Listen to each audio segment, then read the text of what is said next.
नमस्कार। आज हमारा टॉपिक है भारतीय संविधान में पंथ निरपेक्षता संबंधी प्रमुख प्रावधान निम्नलिखित। जैसा कि आपको विदित है, भारत में संविधान की सर्वोच्चता पाई जाती है। सर्वोच्च संविधान में लिखित, निर्मित व्यापक रूप से संपूर्ण भारतवासियों के लिए राष्ट्रीय और अंतर्राष्ट्रीय संबंधों का उल्लेख भी स्पष्ट रूप से मिलता है। आज हमारा प्रश्न है, भारत की प्रस्तावना में हमारे संविधान निर्माताओं ने पंथ निरपेक्ष शब्द को जोड़कर क्या संदेश दिया और उनका राष्ट्रीय एकीकरण के प्रति क्या रुझान था। वो चाहते थे कि भारत देश में अनेकता में एकता विद्यमान रहे और प्रत्येक व्यक्ति को अपना अपना धर्म मानने, उसे मान्यता देने, उसे प्रचार प्रसार करने, उसे कायम रखने का अवसर प्रदान हो।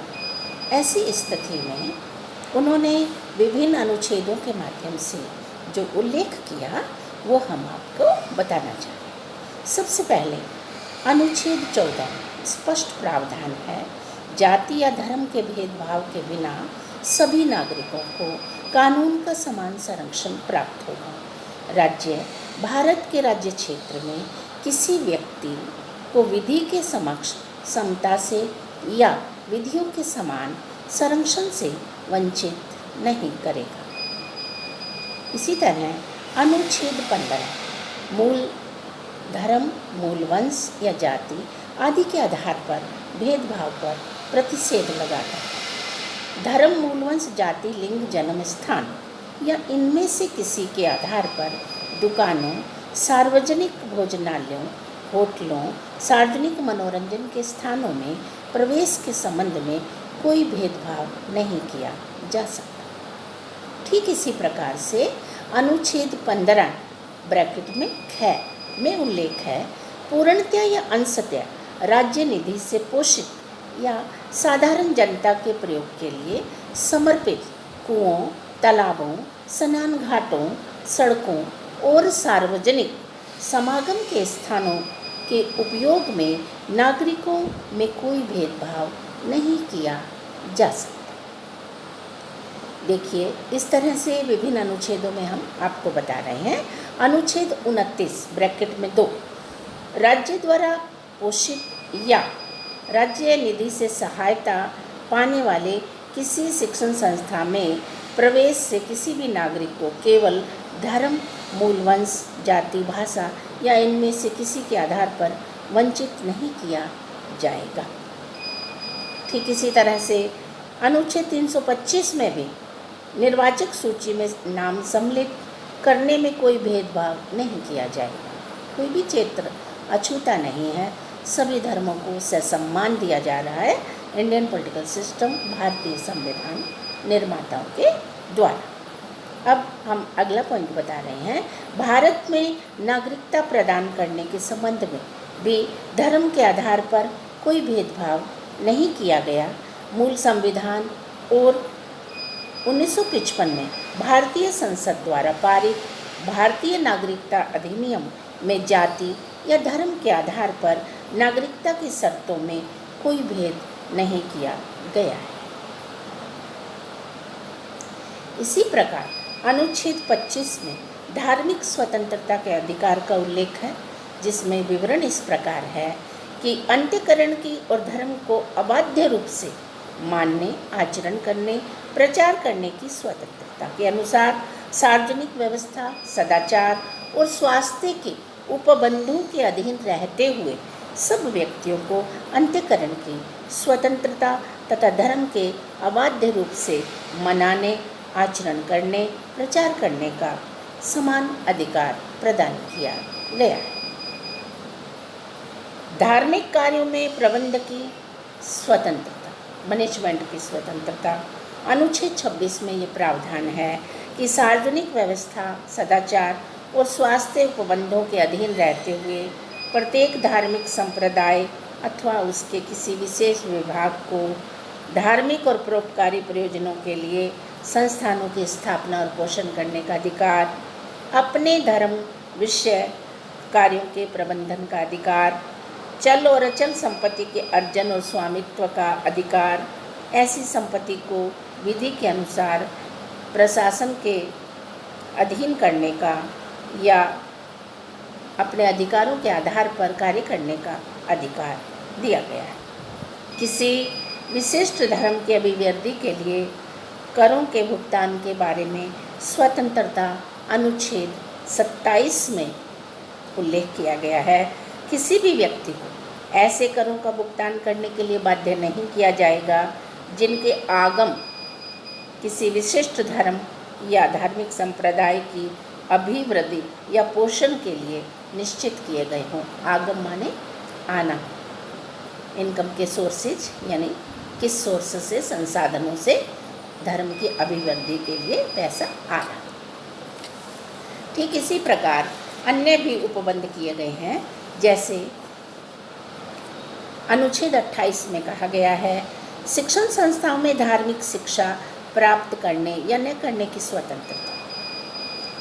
इसके अंदर उल्लेख है राज्य निधि से पूर्णतः पोषित किसी शिक्षण संस्था में कोई धार्मिक शिक्षा नहीं दी जाएगी। राज्य से मान्यता प्राप्त या राज्य से अधिक आर्थिक सहायता प्राप्त किसी शिक्षण संस्था में किसी व्यक्ति को किसी धर्म विशेष की शिक्षा ग्रहण करने या धर्म विशेष से जुड़ी उपासना में भाग लेने के लिए बाध्य नहीं किया जा सकेगा। फिर है अल्पसंख्यकों के अधिकारों के लिए व्यवस्था, रक्षा के लिए व्यवस्था। अल्पसंख्यकों के अधिकारों की रक्षा के लिए व्यवस्था। आप सबको विदित है कि भारत में बहुसंख्यक और अल्पसंख्यक समुदाय निवास करते हैं, लेकिन कानून के समक्ष सभी को समान संरक्षण मिले, स्वतंत्रता मिले, समानता मिले, शिक्षा मिले, उत्तरोत्तर वृद्धि होने के सुअवसर मिले, ऐसा हमारा संविधान प्रावधान करता आया है और करता रहेगा। धर्म या भाषा पर आधारित सभी अल्पसंख्यक वर्गों को अपनी रुचि की शिक्षण संस्थाओं की स्थापना करना और प्रशासन का अधिकार होगा और राज्य शिक्षण संस्थाओं को सहायता देने में धर्म या भाषा पर आधारित कोई भी भेदभाव नहीं करेगा।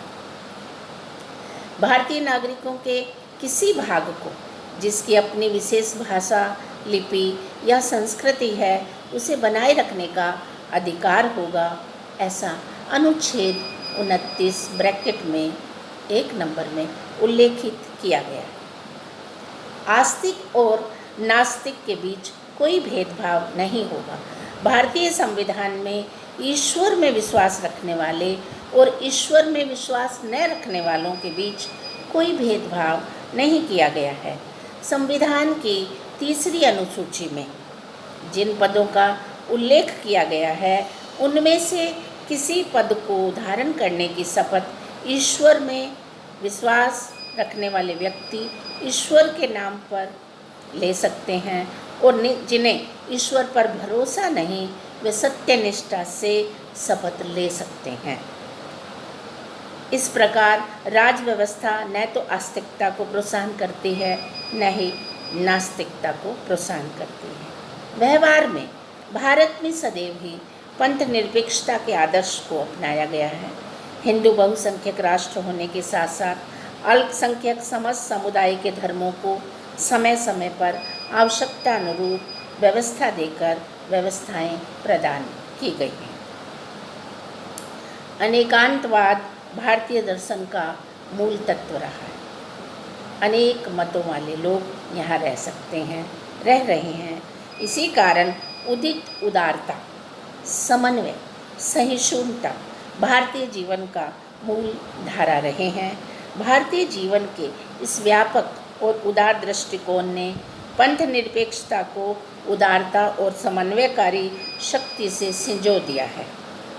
अपनी इस समन्वयकारी शक्ति के आधार पर भारतीय पंथ निरपेक्षता का संदेश है। सभी धर्मों में आस्था और सभी विश्वासों का सम्मान, ये इंडियन पॉलिटिकल सिस्टम भारतीय राज्य व्यवस्था में संविधान की सर्वोच्चता, निष्पक्षता, निर्णायक लेने की शक्ति के तहत ऐसा उल्लेख हमारे सिस्टम में किया गया, ताकि किसी भी तरह से मतांतर होने के बावजूद भी एकजुटता बनी रहे, एकीकरण बनी रहे। इसी से व्यक्ति का, परिवार का, समाज का, राष्ट्र का हित निर्भर होता है, ऐसा हम आपको बताना चाह रहे थे। तो आज हमने सभी विद्यार्थियों के लिए जो टॉपिक लिया था वो था पंथ निरपेक्षता को डिक्टेट किया है विभिन्न अनुच्छेदों में, जिससे मालूम पड़ता है कि भारतीय संविधान निर्माताओं ने लिखित प्रावधानों के माध्यम से ये व्यवस्थाएं दी कि कोई भी अपने आप को असुरक्षित न महसूस करे, उनके मनोविज्ञान के अनुकूल, उनके लोक कल्याण के अनुकूल, उनके परमार्थकारी भावनाओं के अनुरूप, यानी ऑल ओवर व्यक्ति के व्यक्तित्व के विकास के लिए स्वतंत्रता, समानता, संरक्षण, धर्म, शिक्षा, वयस्क मताधिकार इत्यादि इत्यादि सभी पहलुओं का जो व्यक्ति के मौलिक अधिकारों से संबंधित है उल्लेख करके संवैधानिक प्रावधान हमें ये भी संकेत देते हैं कि हम सबको अपने अपने अनुरूप कार्य करने की तो स्वतंत्रता दे दी गई, लेकिन ये स्वतंत्रता नहीं है कि हम किसी दूसरे के धर्म को हानि पहुंचाएं, ठेस पहुंचाएं या उसे नीचा दिखाने की कोशिश करें। तो इसके लिए हमें कर्तव्यपरायण होकर ही अपने दायित्वों की पूर्ति करनी है, यानी नीतिपरायण होकर ही हमें अपने कर्तव्यों का निर्वहन करना है एज ए नागरिक होने के नाते, एक श्रेष्ठ व्यक्ति होने के नाते। ये हमारी महती भूमिका भी मानी जाती है कि सभी धर्मों का हम सम्मान करें, क्योंकि भारतीय विचारधारा के अनुसार, संस्कृति के अनुसार, परंपराओं के अनुसार या निष्ठा और भावनाओं के अनुसार हमारा संविधान वासुदेव कुटुंबकम की भावना पर आधारित है कि पूरा विश्व ही हमारा परिवार है। और ये भावना तभी बलवती हो सकती है जब हम अपने अधिकारों का सही ढंग से प्रयोग करें और दूसरों के अधिकारों का भी सम्मान करें और दूसरे की भावनाओं की कद्र करें, आपसी मेल मिलाप, भाईचारे की भावना से जीवन जिए, अपने व्यक्तित्व के विकास के साथ साथ परिवार, समाज के, राष्ट्र में हम उन्नति में सहभागी बने। यही प्रत्येक धर्म का सार है, मानवतावादी दृष्टिकोण। मानवतावादी दृष्टिकोण हमें यही सिखलाता है कि हम सदैव दयालु, परोपकार, सहिष्णुता, पारस्परिक मेल मिलाप, भाईचारे की भावना से जीवन जिएं, ताकि किसी प्रकार से कोई असुविधा किसी व्यक्ति विशेष को, किसी धर्म विशेष के व्यक्ति को न हो। नमस्कार।